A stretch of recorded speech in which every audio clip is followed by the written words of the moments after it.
Eastern Cape-born personality originally from Mount Frere is reported to be among South Africans caught in the crossfire of military conflict between the US, Israel and Iran while in Dubai, where he currently works as a marketing executive. He posted urgent social media pleas for help during the bombardment, but confirmed on the 2nd of March that he is safe. And I think we have him on the line. Okay, Spitch, I believe we've got you on the line this morning. Yes, you managed to get through me today. How are you doing? How is the situation there? Well, in the past 3 days, we've seen it escalate. I mean, obviously from Saturday when the drones were being fired, the embassy eventually reached out to us and we're currently encouraged just to be on hold. They have suspended evacuations for now, but we got reports yesterday that they're going to open the airbase. A few flights, we're hoping that the South Africans are going to be able to at least move back home, just temporarily. But the embassy, the South African embassy has been reaching out. What we saw, though, in the past 24 hours was, the UAE is fighting back the missiles, as you have been seeing on the news. But right now, we think the situation is under control. We can only hope so.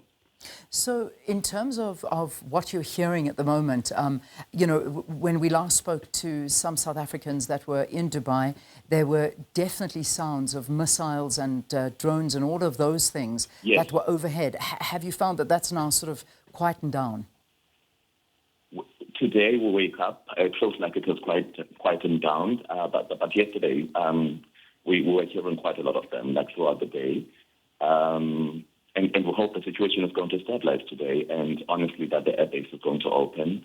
But there's a group that's been created. All South Africans who are trapped right now, well, maybe let's not use trapped, but who can't move, who are encouraged to please register with the embassy so that they have your contact details, so that when the evacuation plan starts, we're able to get out of the country, of the region. Yeah. Initially, we thought we could go through Oman, but they've intercepted the road to Oman, so we can't drive that side so that we can fly out.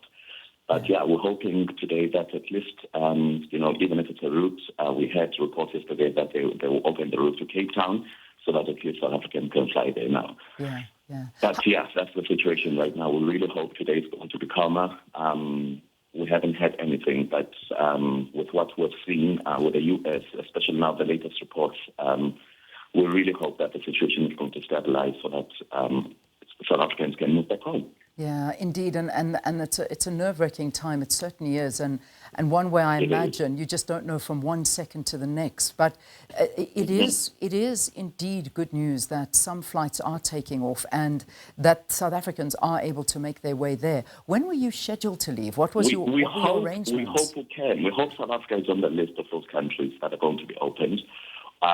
We were told that Emirates and Fly Dubai will be the two airlines, but if you had booked prior, you can move before the 5th. But if you haven't booked right now, if you're doing commercial flights, they're saying after the 5th maybe we'll be able to move. So we were hoping that the embassy maybe, they will have a plan so that we can be evacuated through SOS.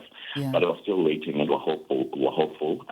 They're sending communication, and there's been sending communication consistently. And we're just hoping right now. Yeah, indeed, no doubt. I'm sure you are. So, Spitch, just give me an understanding. Your travel arrangements, is your flight still coming up, or were you already meant to have left? No.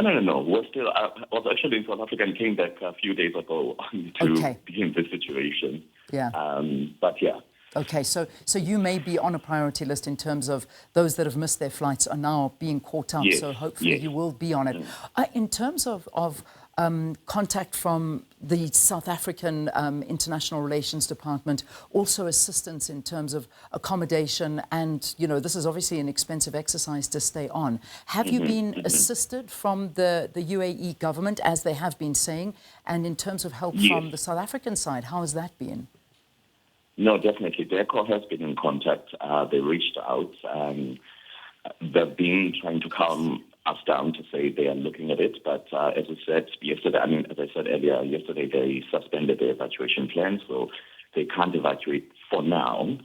So we're hoping that maybe in the next 24 hours we'll be able to do so. But then the government here as well has, offered to say all South Africans, not just South Africans, but, other experts who are currently maybe out of shelter, especially what's happening in Jebel Ali, they will be moved to, hotels, food and accommodation is being offered until, the different embassies are able to create a plan, or maybe the airspace, at least the airbase is open again. Well, listen, most importantly, it's your safety we're concerned about, Spitch. You look after yourself, and we look forward to the moment you touch down on South African soil again, you and the rest of the South African tourists and travellers and business makers that are still out in the Middle East that have been caught up in these conflicts. So we thank you for talking to us, Spitch. We really appreciate your time.